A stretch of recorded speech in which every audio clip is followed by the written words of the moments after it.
de demander de quoi est morte ma fille ou pourquoi ma fille a été tuée. Je reste sur cette question.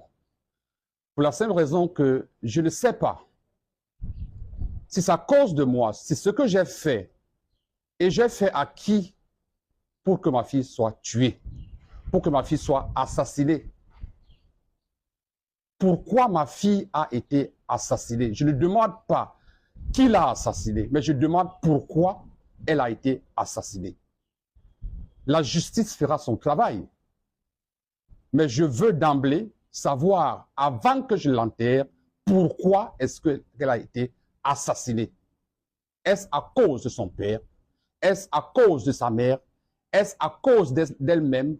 Ou c'est juste un règlement de compte? Mais ce qui est sûr, ce n'est pas un accident. C'est un acte prémédité. Je fais cette sortie pour révéler son identité. Je dis bien, c'est Ngobiaga. Elle porte mon nom, Sarah Mathilde. Et j'ai également, c'est-à-dire, c'est chacun qui dit son âge, eh bien, elle est morte à 21 ans, 7 mois. J'ai ici les photos de sa naissance. J'ai ici les photos où sa grand-mère la porte, c'est-à-dire de la naissance. Donc, c'est chacun qui dit ce qu'il veut. Quant à ce qui concerne la scène, ce qui s'est passé, il y a une partie de vérité et il y a l'autre, c'est-à-dire l'autre partie qui n'est pas vraie. Ma fille était une intellectuelle. Déjà, tout le monde sait qu'elle allait commencer à travailler dans une banque. Donc, ce n'est pas une prostituée. Pour qu'on dise qu'elle était avec les amis avant qu'on l'empoisonne. Non. Ma fille a été enlevée chez elle. Elle a été enlevée chez elle pour aller chercher de la nourriture dans un restaurant. Maintenant, du restaurant, elle a été détournée de l'itinéraire de la maison pour se faire livrer, c'est-à-dire chez un bourreau. Et c'est de là qu'elle est sortie morte, avant qu'on la jette dans un hôpital. Ce n'est pas une affaire de rue, de prostituée, non. Ma fille ne l'est pas. Ma fille ne se drogue pas. Moi-même, je ne me drogue pas. Mais on doit comprendre une chose. Chacun est libre de dire ce qu'il veut. Mais le vrai problème, c'est que dans le Mbok Bassa, même si vous êtes un chasseur, il y a des animaux dans la forêt qu'on ne tue pas. Vous êtes un pêcheur, il y a certains poissons qu'on ne tue pas. Il faut donc comprendre que même dans la vie, il y a des sangs, c'est-à-dire des sangs qu'on ne tue pas. Parce que ce n'est pas juste.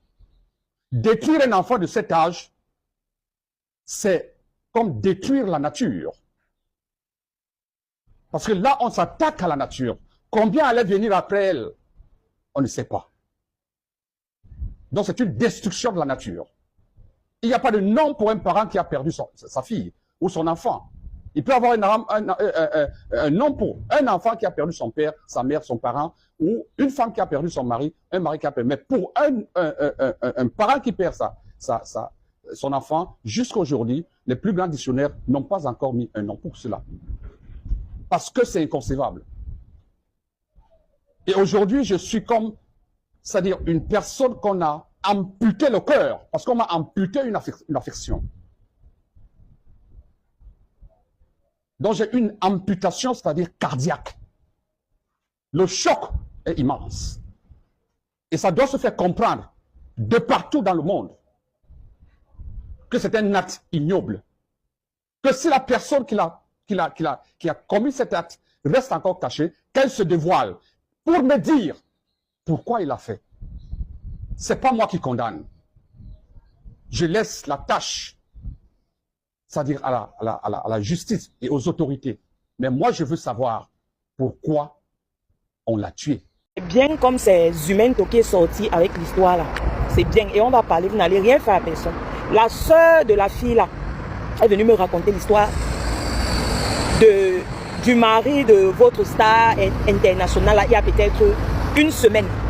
Parce que lui, c'est sa sœur. Elle est venue me dire que, mais, Marie-France, ma sœur là, Bridea, tu sais qu'elle sort avec un frère de Katika, je vais l'appeler comme ça. J'ai dit que, hein? Elle me dit que oui, c'est son gars. Donc, ce que Zumento dit là, c'est vrai. Ce que Zumento dit là, non, c'est vrai. C'est vrai. Parce qu'au Cameroun, là, vous êtes dans un système, même celle qui est votre star, là, est dans le foyer, là, elle connaît, c'est qu'elle ne peut plus sortir. Vous savez, il y a des situations que quand tu entres, pour sortir, c'est dur. Quand tu as déjà montré une certaine vie, tu as déjà fait, pour sortir, il faut seulement avoir Dieu. Il faut seulement avoir la crainte de Dieu. Il faut seulement être quelqu'un que tu as l'amour de Dieu. Pour dire que je ne peux pas vendre mon âme pour la gloire. Mais sinon, on connaît qu'au Cameroun, là, vous les filles, là, vous êtes prêtes à tout. Et votre star, là, allez bien vous renseigner chez ses proches. Comment elle a fait pour connaître Katika? Oui, on va vous dire. Les vrais qui connaissent l'histoire. Son ex-juge connaît l'histoire. Vous êtes prêts à tout au Cameroun pour la gloire. Vous pouvez mettre vos mains partout. Donc, il n'y a pas que... Ce que le gars là a raconté, Zumento a dit, c'est vrai. C'est trop vrai même. Ce n'est pas que vous êtes là, oh, président de... Oh. Pourquoi n'avoir pas contacté sa mère? Pourquoi ne l'avoir pas transporté directement à l'hôpital à cet instant? Question auxquelles il ne peut pas répondre. Donc, les gendarmes, effectivement, ont fait une descente au restaurant. On a retrouvé du vomi qui a été rejeté par Merveille Mbela. Les gendarmes également ont fait une descente à son domicile où a été retrouvé du vomi à son domicile. Où a été retrouvé également du vomi. Donc, qu'est-ce qui s'est passé? Il s'est passé que Mbansena Paulin a drogué cette fille au restaurant. Ici, je ne peux pas affirmer avec certitude que Mbansena était seul dans cette affaire. Est-ce qu'il était en compagnie de ses collègues de la pègre au restaurant? Est-ce qu'ils se sont donné rendez-vous à son domicile pour faire ce qu'ils ont fait? Pour l'instant, aucune information là-dessus. Mais il est clair que cette jeune dame a été droguée au restaurant, conduite à son domicile où elle a subi des sévices sexuels avant d'être assassinée. La preuve, l'un des détails qui permet d'étayer cette réalité, c'est que lorsque Merveille se trouvait dans ce restaurant, après avoir mangé, elle a contacté un ami, lui disant qu'elle vient de manger dans un restaurant où elle a l'habitude de partir et elle ne se sent pas bien. Ça, c'est ce que cette connaissance a déclaré aux membres de la famille. Donc, lorsque cette affaire est sortie, disons, c'est-à-dire la fausse version, quoi, lorsque cette fausse version a été ventilée selon laquelle, voilà, elle est tombée dans le piège de certains individus dans une boîte de nuit. Alors, cette amie a dit que mais ça ne peut pas être vrai parce que hier soir, j'ai discuté avec elle.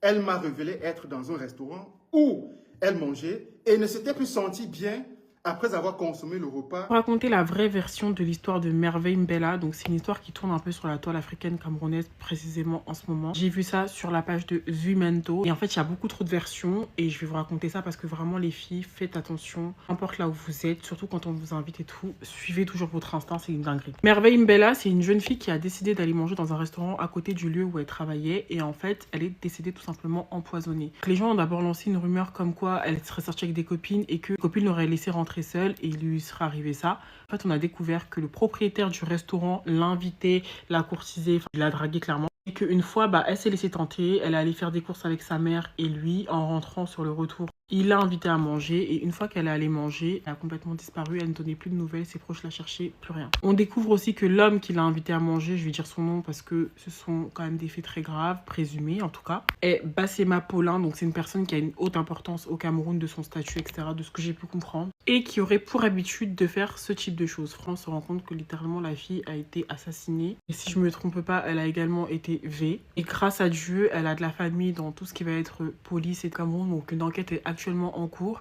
mais vous avez vu les fausses rumeurs qui sont voulues spéculer sur internet en disant que ses copines l'ont abandonné et qu'en fait en menant l'enquête on s'est rendu compte que la dernière personne qu'il a vue vivant c'est cet homme là et c'est vraiment une dinguerie. Je prends son histoire vraiment pour faire un peu de prévention parce que je sais que les filles, quand vous arrivez en Afrique, quand vous êtes un peu jolie, mignonne, vous faites draguer par des hommes comme ça et tout, bah n'acceptez pas forcément. Si votre instinct le sent pas, n'y allez pas. Manger, sortir, boire, etc. refusez. Si votre cœur vous dit de pas le faire et que vous sentez que c'est pas bon de le faire, ne le faites pas parce que vraiment, la pauvre jeune fille